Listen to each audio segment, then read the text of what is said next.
ചില നബിദിനാഘോഷമൊക്കെ കാണുമ്പോ നബിദിനം ആഘോഷം പക്ഷെ അതിരിവിടുന്നത് അപകടമാണ്. വലിയ ബോക്സുകളൊക്കെ കെട്ടിവെച്ച് കാതടപ്പിക്കുന്ന സംഗീതവും അള്ളാന്റെ റസൂല് വിരോധിച്ച ഡാൻസുകളുമായി ഈ സമുദായം ഇങ്ങനെ ചെറുപ്പക്കാരുടെ ഒരുമാതിരി ലെവല് കെട്ട ആഘോഷമായി നബിദിന റാലികൾ മാറി എന്നത് വളരെ വളരെ ബോധത്തോടു കൂടി ഞാൻ പറയാണ്. ഇതിന് നിങ്ങൾ എന്നെ എന്ത് പറഞ്ഞാലും പ്രശ്നമില്ല. ഒരു റാലി എന്ന് പറയുന്ന മദ്രസ കുട്ടികൾ പോയി, നാട്ടിലെ മുതിർന്നവർ പങ്കെടുത്തു.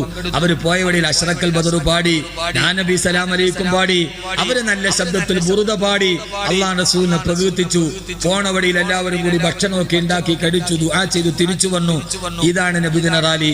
അല്ലാതെ ഈ കാണിക്കുന്ന ലോറികൾ വാടകയ്ക്കെടുത്ത് നിർബന്ധമായ പിരിവ് നടത്തി 1000 വാട്ട്സ് 2000 വാട്ട്സ് സംഗീതം അടിച്ചു മുടക്കി കോൽക്കളി എന്നുള്ള പേരിൽ പിട്ടമിട്ടാട്ടിയിട്ടുള്ള ഈ ആഭാസം അത് അല്ലാഹുവിന്റെ റസൂൽ റൗളയിൽ കിടന്ന് പൊറുക്കുകയില്ല എന്ന് ഈ സമൂഹത്തിന്റെ ചെറുപ്പക്കാരോട് ഞാൻ ഓർമ്മിപ്പിക്കുകയാണ്.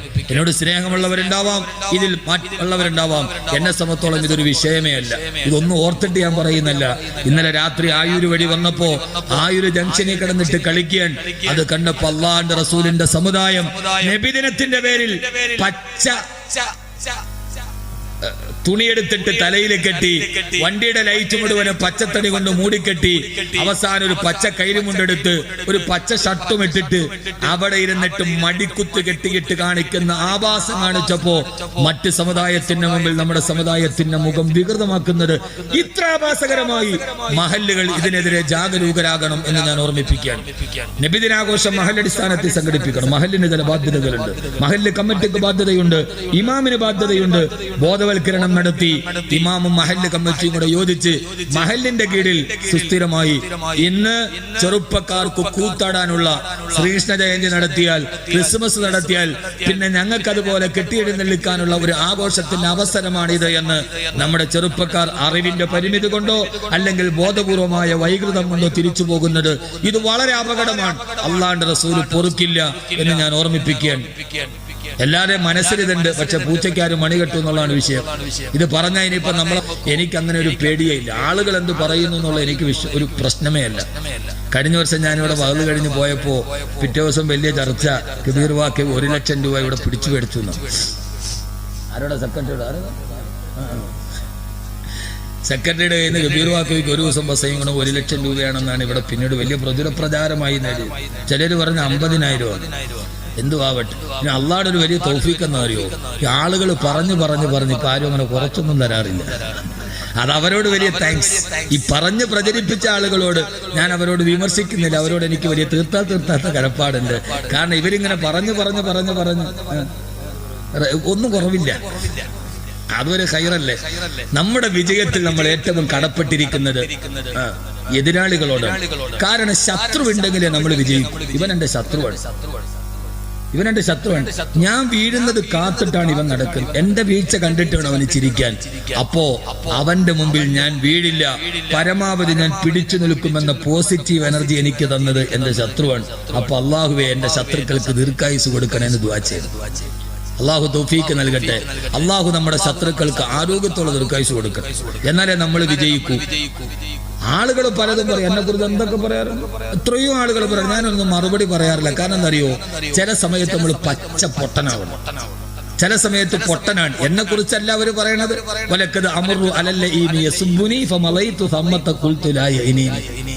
അവരെന്നെ കുറിച്ചല്ല പറഞ്ഞത്. എല്ലാവരോടും ഞാൻ പറയാം, ധാരാളം ആളുകൾ പറയാനുണ്ടാവും. ഈ പൈരോക്കക്കാരെ കുറിച്ച് അപ്പുറത്ത് പറയും. എല്ലാവരും എന്നെ കുറിച്ച് നല്ലത് പറയണമെന്ന് വിചാരിച്ചാൽ ജീവിക്കാൻ പറ്റില്ല. ചില സമയത്ത് കേട്ടാലോ ഞാൻ ചില സമയത്ത് പച്ച പൊട്ടനാവും. പൊട്ടനായാലേ ചിലപ്പോൾ ജയിക്കാൻ പറ്റും. എല്ലാത്തിനും മറുപടി പറയാനും പാടില്ല. അങ്ങനെയുണ്ട്. ഒരു ചില്ല പോലും ഇല്ലാത്ത മരത്തിന്റെ മുകളിൽ കയറിയാൽ സ്വർണ്ണ കിരീടം കൊടുക്കാമെന്ന് രാജാവ് വാഗ്ദാനം ചെയ്തു. വനത്തിൽ വന്യജീവികൾ മുഴുവനും കൊമ്പില്ലാത്ത മരത്തിൽ കയറാൻ തുടങ്ങി. പുള്ളിപ്പുലി, അണ്ണാൻ, ഉടുമ്പ് എല്ലാം കയറി പാതിപടിയിൽ താഴെ ഇറങ്ങി. കാരണം കയറാൻ പറ്റിയില്ല. എന്നാൽ പുലിയും അണ്ണാനും ഒക്കെ എപ്പോഴും മരത്തിൽ കയറുന്ന ജീവിയാണ് താൻ. എല്ലാരും കൂക്കി വിളിച്ചു. അവസാനം ഒരു ചെറിയ തവള ഇതിൽ കയറാൻ ശ്രമിച്ചു. തവള മരത്തിൽ പോയി കയറാൻ പോയപ്പോ ചുറ്റുഭാഗത്തു നിന്ന് മൃഗങ്ങൾ മുഴുവനും കൂക്കി വിളിച്ച് പരിഹസിച്ചു. കൂവുന്നവരുണ്ടാവും, പരിഹസിക്കുന്നവരുണ്ടാവും. കൂക്കി വിളിച്ച് പരിഹസിച്ചപ്പോ തവള ഇതൊന്നും ശ്രദ്ധിച്ചില്ല. തവള നേരെ മരത്തിന്റെ മുകളിൽ കയറി കിരീടവും കിട്ടി. താഴെ ഇറങ്ങി വന്നിട്ട് ഈ കിരീടം കൊടുക്കാൻ നേരത്ത് രാജാവ്, ഫോർ എക്സാമ്പിൾ, ഇനിയിപ്പോ ഇത് തിരുമതിയിലും ബുഖാരിയിലും ഉണ്ടോ എന്ന് ചോദിക്കരുത്, ഒരു എക്സാമ്പിൾ പറയാ. ഇറങ്ങി വന്നപ്പോ സമ്മാനം കൊടുത്ത മൃഗരാജൻ തവളയോട് ചോദിച്ചു, തവളെ, നീ മരത്തിൽ കയറാൻ നേരത്ത് വെളിയിൽ നിന്ന് ഇത്രയും ജന്തുക്കൾ കൂകി വിളിച്ച് പരിഹസിച്ചിട്ട് നീ അതൊന്നും ശ്രദ്ധിക്കാതെ എങ്ങനെ ഇതിന്റെ മുകളിൽ കയറി? രാജാവ് ഇത് ചോദിച്ചപ്പോഴും തവള ഒന്നും മിണ്ടിയില്ല, രാജാവിന്റെ മുഖത്ത് നോക്കി നിന്നു. അപ്പൊ അപ്പുറത്ത് നിന്നിട്ട് ഈ തവളയുടെ അമ്മ വിളിച്ചു പറഞ്ഞു അത്ര, രാജാവേ, ആ തവളയോടൊന്നും ചോദിക്കണ്ട, അത് പൊട്ടനാ, അവനോടൊന്നും ചോദിക്കണ്ട, അവൻ പൊട്ടനാണ്, അവന് ചെവി കേൾക്കില്ല, അവന് ചെവി കേൾക്കാൻ പറ്റാത്തത് കൊണ്ടാണ് മരത്തിന്റെ മുകളിൽ കയറാൻ ശ്രമിച്ചപ്പോൾ ചുറ്റുവട്ടത്ത് നിന്ന് കൂകി വിളിച്ചവരുടെയും പരിഹസിച്ചവരുടെയും ശബ്ദം പൊട്ടനായ തവളയുടെ ചെവിയിൽ കേൾക്കാത്തത് കൊണ്ടാണ് തവളയ്ക്ക് മുകളിൽ കയറാൻ പറ്റിയത്. അതുകൊണ്ട് ചുറ്റുഭാഗത്ത് നിന്ന് കൂക്കി വിളിക്കുന്നവരുടെയും പരിഹസിക്കുന്നതിനെ ശബ്ദം കേൾക്കാതെ ഒരു പൊട്ടനായി നിന്നാൽ നമുക്ക് മേപ്പോട്ട് കയറാൻ പറ്റും, ഇല്ലെങ്കിൽ നമ്മൾ കീഴ്പോട്ടേ വരൂ എന്ന് എന്നോടും എല്ലാവരോടും ഞാൻ ഓർമ്മിപ്പിക്കാൻ. അള്ളാഹു മനസ്സിലാക്കാനുള്ള ബോധം നൽകട്ടെ. ചില കാര്യങ്ങൾ കഥ മതി കാര്യം മനസ്സിലാക്കാൻ. ശുജായി ചോദിച്ചതുപോലെ ബുദ്ധി കൂർമ്മതയുള്ളവർക്ക് അല്പം മാത്രം പോരെ. ബുദ്ധി കൂർമ്മതയുണ്ടെങ്കിൽ അല്പം മനസ്സിലായാൽ മതി. ചില സമയത്ത് നമ്മൾ പച്ച പൊട്ടനാവണം. അള്ളാഹു നമ്മളെ അങ്ങനെ ആക്കി തരട്ടെ. ചില സമയങ്ങളിൽ ഈമാനുമർ ഇല്ലായക്കൂന തകാമുല ഹത്താ യറാനാ സൻബി ഇബ്ലി മുസില. അള്ളാഹു നമുക്ക് ഈമാൻ കാമിലാക്കി തരട്ടെ. അതുകൊണ്ട് ആദരവായ പ്രവാചകൻ നബി മുഹമ്മദ് മുസ്തഫ സല്ലല്ലാഹു അലൈഹി വസല്ലം, നമ്മൾ എന്താണ് തീരുമാനിക്കേണ്ടത് നമ്മളാണ്. മറ്റൊരാളുടെ പ്രശംസയ്ക്ക് വേണ്ടി ഞാൻ ഒന്നും ചെയ്യാറില്ല. ഞാൻ എന്താണ് ചെയ്യേണ്ടതെന്ന് തീരുമാനിക്കുന്നതും ഞാനും അത് അറിയേണ്ടത് റബ്ബുമാണ്. അള്ളാഹു അതിന് അർഹമായ പ്രതിഫലം നൽകി അനുഗ്രഹിക്കട്ടെ. ആദരവായ പ്രവാചകൻ നബി മുഹമ്മദ് മുസ്തഫ. അതുകൊണ്ട് ഞാൻ പറയുന്നത്, ഈ നബിദിനത്തിന്റെ ആഘോഷങ്ങളിലെ വൈകൃതങ്ങൾക്ക് കടിഞ്ഞാണ്. ആഘോഷത്തെയല്ല വിമർശിക്കുന്നത്, ആഘോഷം മാന്യമാവണം. അത് മറ്റൊരാളുടെ മുമ്പിൽ നാം ഒരു സമുദായമാണ്, ഏറ്റവും ഉത്തമമായ സമുദായം. ഇന്നൊക്കെ ഫേസ്ബുക്കിലും വാട്സപ്പിലും വരുന്ന വീഡിയോകൾ കണ്ടാൽ ഇത്രയും നാണം കെട്ട ആഘോഷങ്ങളുമായി ബന്ധപ്പെട്ട ഇത്രയും വലിയ വൈകൃതങ്ങൾ ഈ സമൂഹം സംബന്ധിച്ചു പോയി നമ്മൾ ആലോചിച്ചു പോകും. നബിദിന റാലി എന്ന് പറഞ്ഞാൽ നാട്ടിലെ പൗരന്മാർ, പൗരപ്രമുഖർ, മദ്രസ വിദ്യാർത്ഥികൾ സലാത്ത് ചൊല്ലി ബുറുദ പാടി അല്ലാഹുവിന്റെ റസൂലിനോട് ഇഷ്ക് പ്രവർത്തിച്ച് നടന്ന് ഭക്ഷണം വെച്ച് പിരിഞ്ഞ് ദുആ ചെയ്തു പോകേണ്ട മാതൃകാല പകരം ഈ കാണുന്ന ചടുലമായ സംഗീതത്തെ റോഡ് ബ്ലോക്കാക്കി സ്കൗട്ടിന്റെ ചിലർക്ക് പട്ടാളക്കാരുടെ വേഷങ്ങൾ, പാതിരാത്രിയിലുള്ള പകല് പോലും ഒരു തീപ്പെട്ടിക്കൊള്ളുകൊണ്ട് അഭ്യാസം പഠിപ്പിക്കാത്തൊരു സമുദായം എന്തിനാണ് പട്ടാള വേഷം ധരിച്ചിട്ട് നബിദിന റാലിയിൽ അണിനിരക്കുന്നത്? അതിന്റെ ആവശ്യകത എന്നാണുള്ളത്? ഈ കാതടപ്പിക്കുന്ന സംഗീതങ്ങൾ, ആളുകളുടെ ഉറക്കം കെടുത്തുന്ന പരിപാടികൾ, ഇതിൽ നിന്ന് ഈ സമുദായത്തിന്റെ ചെറുപ്പക്കാരും അധികാരികളും മാറി നിൽക്കണമെന്ന് ഓർമ്മിപ്പിച്ചുകൊണ്ട് നമ്മുടെ നബിദിനം ഒരു സന്ദേശമാവണം. ഞാനൊരൊറ്റ ഹദീസ് പറയാൻ അല്ലാഹു തൗഫീഖ് നൽകട്ടെ. ഒരേ ഒരു ഹദീസ്. 10:30 ഇൻഷാ അല്ലാഹ്, ഒരു 11:30 നമുക്ക് പിരിയാം. പോരെ?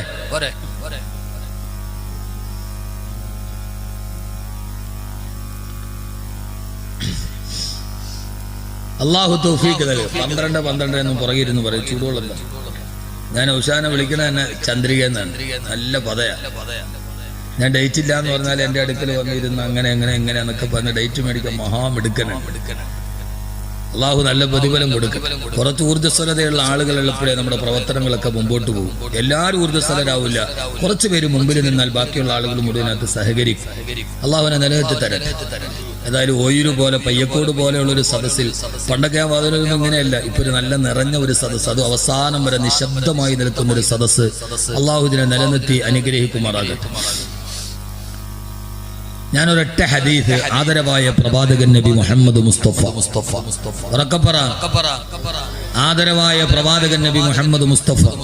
ആ പിള്ളേരെ മുമ്പിൽ നിന്ന് മാറ്റി വർത്താനം പറഞ്ഞ പിള്ളേർ ഒരു ഉമ്മാടെ ഒപ്പാടെ അടുക്കലോട്ട് പറഞ്ഞു വിടി. ഞാൻ അതില്ലെങ്കിൽ ഇവിടെ ലേലം ചെയ്ത് കൊടുക്കും. ആവശ്യമുള്ള ആളുകളുണ്ട്.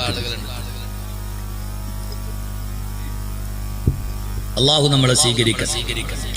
ഒരേ ഒരു ഹദീസ് ബാക്കവി വന്ന് പ്രസംഗിച്ചിട്ട് പോയിട്ട് എന്തു പറ്റി എന്ന് ചോദിച്ചാൽ നമ്മളെല്ലാവരും ചേർന്നിരിക്കേണ്ട ഒരൊറ്റ ഹദീസ്. ഇതാണും പെണ്ണും പഠിക്കണം.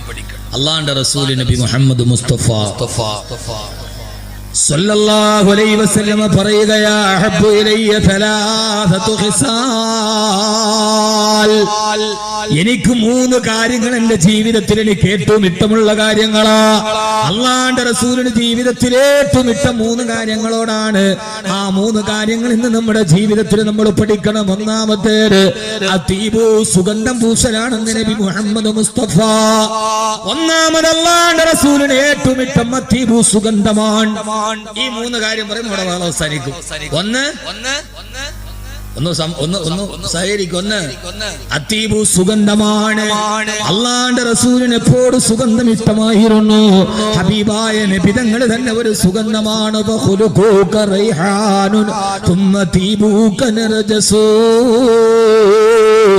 റൈഹാനിനേക്കാൾ വലിയ ഏറ്റവും ഉദാത്തമായ സൽസ്വഭാവത്തിന്റെ അടയാളമായി ആ സൗരഭ്യം നിന്ന് നബി തങ്ങൾ പറയാ.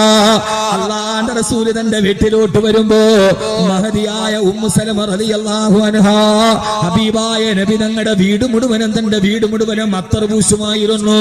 സഹോദരിമാര് പ്രത്യേകം ശ്രദ്ധിക്കണം. ഭർത്താവ് വരുമ്പോ അള്ളാന്റെ റസൂല് തന്റെ ഭാര്യമാരുടെ വീട്ടിൽ ഓരോ ദിവസം ചെല്ലുമ്പോ ഓരോ ദിവസവും ഉമ്മു സലമ റളിയല്ലാഹു തആല അൻഹാ, ആരാ ബീവി ഉമ്മു സലമ, അള്ളാന്റെ റസൂൽ എന്ന തന്റെ ഭർത്താവിനോടുള്ള സ്നേഹം കൊണ്ട് തന്റെ പ്രിയപ്പെട്ട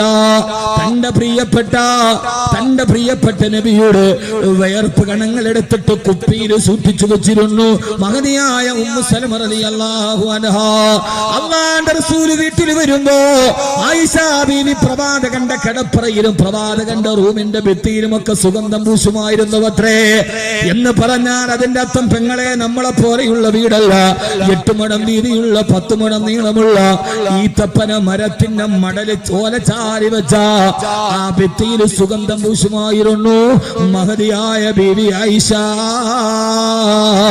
അള്ളാന്റെ റസൂലിന് തന്റെ വീടെപ്പോഴും സുഗന്ധമുള്ളതാവണം, തന്റെ വീടെപ്പോഴും ശുചികരമുള്ളതാവണം.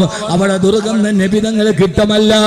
മഴക്കാലം വരുമ്പോ ഒരു ഗവൺമെന്റ് ആശുപത്രിയിൽ നിന്ന് ജീവനക്കാര് വരും. ഒരു വെള്ളം തടത്തിടരുത്, കൊതുകിനെ വളർത്തരുത്, വീടും പരിസരവും ശുദ്ധിയായി സൂക്ഷിക്കണേ. ആദ്യത്തെ പരിസ്ഥിതിവാദിയായി തന്റെ നാടും നഗരവും ഒരേപോലെ വൃത്തിയോടെ സൂക്ഷിക്കണമെന്ന് ലോകത്ത് പഠിപ്പിച്ചു കൊടുത്തു നബി മുഹമ്മദ് മുസ്തഫ. അല്ലാഹുവിന്റെ റസൂലിന്റെ വീട്ടിലെപ്പോഴും സുഗന്ധമാണ്, അത്തറാണ്. എപ്പോഴും വീട്ടില് സുഗന്ധമാണ്. തന്റെ ഭർത്താവ് വരുമ്പോ പ്രവാചകന്റെ ഭാര്യമാർ ബെഡ്റൂമിൽ അത്തർ പൂശുമായിരുന്നു. ബെഡ്റൂം എന്ന് പറഞ്ഞാൽ ഈത്തപ്പന മരത്തിന്റെ ഓലയാണ്. ആ ഓലയമേൽ അത്തർ പൂശും. ഇതൊക്കെ പെണ്ണുങ്ങൾ പ്രത്യേകം ശ്രദ്ധിക്കണം. ഭർത്താവ് വീട്ടിലോട്ട് വരുന്ന ദിവസം ഗൾഫിൽ നിന്ന് വരികയാണ്, അല്ലെങ്കിൽ ജോലിക്ക് പോയതാണ്, ഒരാഴ്ച കഴിഞ്ഞിട്ട് വരികയാണ്. ആ വരണ സമയത്ത് വീട്ടിലേക്ക് വരുമ്പോ നബിതങ്ങൾ ഒരു വൃത്തി പഠിപ്പിച്ചു തരികയാണ്. ഒരു വൃത്തി, ഒരു സംസ്കാരം, ഇതിനൊക്കെ ജീവിതത്തിൽ വലിയ പ്രാധാന്യമുണ്ട്. ഭർത്താവ് ഒരാഴ്ച കഴിഞ്ഞിട്ട് വരികയാണ്, ഗവൺമെന്റ് ജോലിക്കാരനാണ്, വെള്ളിയാഴ്ച ജോലിയും കഴിഞ്ഞിട്ട് ശനിയാഴ്ച രാവിലെ വരികയാണ്, അല്ലെ ഭർത്താവ് എവിടെയും ദൂരെ യാത്ര പോയി തിരിച്ചു വരികയാണ്. വീട്ടിലോട്ട് വരുമ്പോ വീടൊക്കെ നന്നായിട്ട് വൃത്തിയാക്കി, ബെഡ്റൂമൊക്കെ നന്നായിട്ട് കുടഞ്ഞു വിരിച്ച് അവിടെ ഒരു അത്തറിന്റെ മണമൊക്കെ ഉണ്ടെങ്കിൽ എന്താ റാഹത്ത്. ഇത് വന്ന് വാതിൽ തുറക്കും, ആ മത്തിയുടെ കറിയും ആ നൈറ്റിമേൽ കുറെ കരിയായിട്ട് നിന്നാൽ എപ്പോഴും നബിതങ്ങൾക്ക് ഏറ്റവും ഇഷ്ടം അത്തറായിരുന്നു. അതുകൊണ്ട് എപ്പോഴും ജീവിതത്തിൽ ഒരു അത്തർ കയ്യിൽ സൂക്ഷിക്കണം. ഇൻഷാ അല്ലാഹ് സുന്നത്താണ്. ചെയ്യൂലേ? ഇപ്പൊ ഇവിടെ ആരുടെയൊക്കെ കയ്യിൽ അത്തറുണ്ടെന്ന് ചോദിച്ചാൽ എത്ര പേര് കൈവക്കും? വളരെന്ന് കൈവക്കും. അത്തറിന്റെ കുപ്പി കയ്യിലുള്ളത്. ഞാൻ മിനിങ്ങാന്ന് ഹുബ്ബ് റസൂൽ പ്രഭാഷണം മലപ്പുറം പൂക്കോട്ടൂര് സംസാരിക്കുമ്പോ ഞാൻ ഈ ഹദീത്ത് പറഞ്ഞു. അപ്പോ കൈവക്കാൻ പറഞ്ഞപ്പോ ഒരു 10-60 പേര് കൈവക്കി. അതാണ് അവിടെ ഇവിടെ തമ്മിലുള്ള വ്യത്യാസം. അതൊരു മലബാറിന്റെ മണ്ണാണ്, ഉമറുൽ ഖാദിയുടെ മണ്ണ്, സൈനുദ്ദീൻ മഖ്ദൂമിന്റെ മണ്ണ്. അവിടെ ഒരു ഇസ്ലാമിക പാരമ്പര്യമുണ്ട്. നമ്മളിങ്ങ് തെക്കോട്ട് വരുമ്പോ 3 മുഴം തെക്കൻ, 4 മുഴം ഹമുക്കൻ അവര് പറയണം. നമുക്കിതൊന്നും ഒരു പ്രശ്നമല്ല. ആ സമയത്ത് ഒരു അത്തറ്, ചെറിയൊരു അത്തറ് കിട്ടും, അത് കയ്യിലെപ്പോഴും സൂക്ഷിക്കണം. പക്ഷെ അത് ഇല്ലേ? പോക്കറ്റ് കാജാബീഡി തീപ്പെട്ടിയില്ലേ? അതിനെന്താ കുറവുള്ളത്? കാജാബീഡിയും തീപ്പെട്ടിയും ഈ സയ്യിദ് ബുഖാരി കാജാബീഡിയും തീപ്പെട്ടിയും വെച്ചേക്കണ മാതിരി അതിനേക്കാൾ വലിയ സുന്നത്ത്. അത് യഥാർത്ഥത്തിൽ ഒരു വിഷയം ഞാൻ പറഞ്ഞിട്ടുണ്ട്. പുകവലിയെ കുറിച്ച് നോക്കിയപ്പോ 60 ഹദീസാണ് പുകവലിയെ കുറിച്ച്. എത്ര ഹദീസ്? ആ ഹദീസൊക്കെ തന്നെ പുകവലിക്കല് ഹറാം എന്ന് പറയേണ്ടി വരും. ഈ സ്വഭാവം ഒഴിവാക്കണം. പുകവലി വലിയ മാരകമാണ്. ഒന്ന് മാരകമായ രോഗം വലിച്ചു വരുത്തും. പുകവലി ക്യാൻസർ ഉണ്ടാക്കും. അപ്പൊ പുകവലിച്ചാൽ ഹറാമാണോ എന്ന് ചോദിച്ചാൽ വലാ തുൽഖൂ ബിഅയ്ദീകും ഇല തഹ്ലൂക. ഖുർആൻ പറയുന്നു നിങ്ങൾ സ്വയം നാശത്തിലേക്ക് കടന്നു പോകരുത്. പുകവലി ക്യാൻസർ ഉണ്ടാക്കുമെങ്കിൽ ഖുർആൻ പറഞ്ഞ ആയത്ത് കൃത്യമാണ്, അതനുസരിച്ച് അത് ചെയ്യാൻ പാടില്ല. അതിൽ നിന്ന് ഒഴിവായി നിൽക്കണം. ഭാര്യമാർക്ക് തീരെ ഇഷ്ടമല്ല. അപ്പൊ എപ്പോഴും നമ്മുടെ ജീവിതത്തിൽ ഇന്നു മുതൽ ഉണ്ടാകേണ്ട ഒരു സുന്നത്താണ് ഒരു അത്ര കുപ്പി, മരിക്കണ വരെ ഉണ്ടാവണം. അപ്പൊ ചോദിക്കണം, വാക്കബ് ഉസ്താദ് പറഞ്ഞ അന്ന് വരെ ചെറിയത് കിട്ടും, ചെറിയ ഇത് അതൊന്ന് കയ്യിൽ വെച്ചേക്കണം. ഇടയ്ക്കിടയ്ക്ക് ഒന്ന് തൂത്ത്, നിസ്കരിക്കാൻ കാണാനും ഒന്ന് തൂത്തിട്ട് നിസ്കരിക്കാൻ പള്ളിയിലോട്ട് പള്ളി കയറിയിട്ട് വേണ്ട ഇത് തൂക്കാൻ, നിസ്കരിക്കാൻ കയറിയിട്ട് വേണ്ട ഇത് തൂക്കാൻ. പണ്ടൊരു ഉമ്മുമ്മാടെ മോൻ മരത്തിൽ നിന്ന് വീണു. പെട്ടെന്ന് ആംബുലൻസ് എടുത്ത് മെഡിക്കൽ കോളേജിൽ കൊണ്ടുപോയപ്പോൾ ഡോക്ടർ ചോദിച്ചു, ഒരു 10 മിനിറ്റ് മുമ്പേ കൊണ്ടുവന്നുകൂടായിരുന്നു. ഈ പാവം വൃദ്ധ സാർ പറഞ്ഞു, പൊന്നു സാറേ ഇതൊന്ന് വീണ് കിട്ടിയാലല്ലേ എടുത്തോണ്ട് വരാൻ പറ്റൂ എന്ന് പറഞ്ഞമാര് പള്ളിക്കകത്ത് കയറിയാൽ ഇപ്പൊ അത്തറിന്റെ കാര്യം പറയേണ്ടുള്ളൂ. എപ്പോഴും കയ്യിലൊരു അത്തർ സൂക്ഷിക്കണം. അത് സുന്നത്താണ്. അള്ളാഹു തൗഫീക്ക് നൽകട്ടെ. അതോടൊപ്പം തന്നെ ഞാനിവിടെ കൃത്യമായ ചില കാര്യങ്ങൾ പറയാൻ. അള്ളാഹുവിന്റെ റസൂൽ ഏറ്റവും ഇഷ്ടപ്പെട്ടൊരു കാര്യമാണ് വൃത്തി, ശുദ്ധി. അതെപ്പോഴുണ്ടാവണം. ഖുർആനിലെ 2-ാമത്തെ സൂറത്ത് ഏതാ? യാ അയ്യുഹൽ മുദ്ദസ്സിർ ഖും ഫഅൻദിർ വറബ്ബക ഫകബ്ബിർ വസിയാബക ഫതഹിർ. നബിയോട് പറയാണ്, നബിയെ പുതപ്പ് മൂടിക്കിടക്കുന്ന നബി എഴുന്നേക്ക്, വറബ്ബക ഫകബ്ബിർ. ജനത്തിനോട് അള്ളാനെ കുറിച്ച് പറയേ. ജനങ്ങളോട് അള്ളാനെ കുറിച്ച് പറയാൻ പോകുമ്പോ വസിയാബക ഫതഹിർ, അങ്ങയുടെ വസ്ത്രത്തിന് ശുദ്ധി ഉണ്ടാവട്ടെ നബിയെ. ഖുർആനിലെ 2-ാമത്തെ സൂറത്ത് നിസ്കാരത്തെ കുറിച്ചല്ല, നരകത്തെ കുറിച്ചല്ല, വസ്ത്രത്തിന് ശുദ്ധി വേണമെന്ന് പഠിപ്പിച്ചു കൊടുത്തൊരു പ്രത്യേക ശാസ്ത്രമാണ് ഖുർആൻ. അള്ളാനെ കുറിച്ച് പറയാൻ പോകുമ്പോ റബ്ബക്, ആർക്ക് എന്നോട് പരിഭവവും പരാതിയും തോന്നരുത്. റബ്ബക ഫകബ്ബിർ, അള്ളാനെ കുറിച്ച് പറയേ. അള്ളാനെ കുറിച്ച് പറയാൻ പോകുമ്പോ വസിയാബക ഫതഹിർ, വസ്ത്രത്തിന് ശുദ്ധി ഉണ്ടാവണം. അല്ലാതെ അള്ളാനെ കുറിച്ച് പറയാൻ പോകുമ്പോ സാമ്പാറിന്റെ കുറെ കഷണം ജുബ്ബാടെ ഈ പോക്കറ്റിലും കുറച്ച് സ്റ്റൗവിന്റെ കരി ഇതിന്റെ ഭാഗത്തും കുറച്ച് എല്ലാം കൂടെ ഈ കോളറിന്റെ സൈഡിലും വെച്ചോണ്ടല്ല അള്ളാനെ പറയാൻ പോകേണ്ടത്.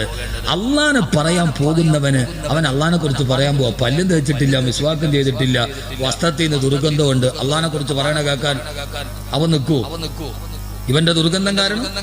അള്ളാനെ കുറിച്ച് പറയുമ്പോൾ നിനക്ക് ശുദ്ധി വേണമെന്ന് പഠിപ്പിച്ചു കൊടുത്ത, വൃത്തി വേണമെന്ന് പഠിപ്പിച്ചു കൊടുത്ത ഇസ്ലാമിനെയാണ് നമ്മൾ പ്രതിനിധാനം ചെയ്യുന്നതെങ്കിൽ അത് മുഴുവനും നമ്മുടെ ജീവിതത്തിലുണ്ടാകും. അള്ളാഹു ബോധം തരട്ടെ, അള്ളാഹു ബോധം തരട്ടെ. അതുകൊണ്ടാണ് ഖുർആനിലെ സൂറത്ത് നംല്, അതിന്റെ പേര് നംലല്ല, സൂറത്ത് നഹിൽ.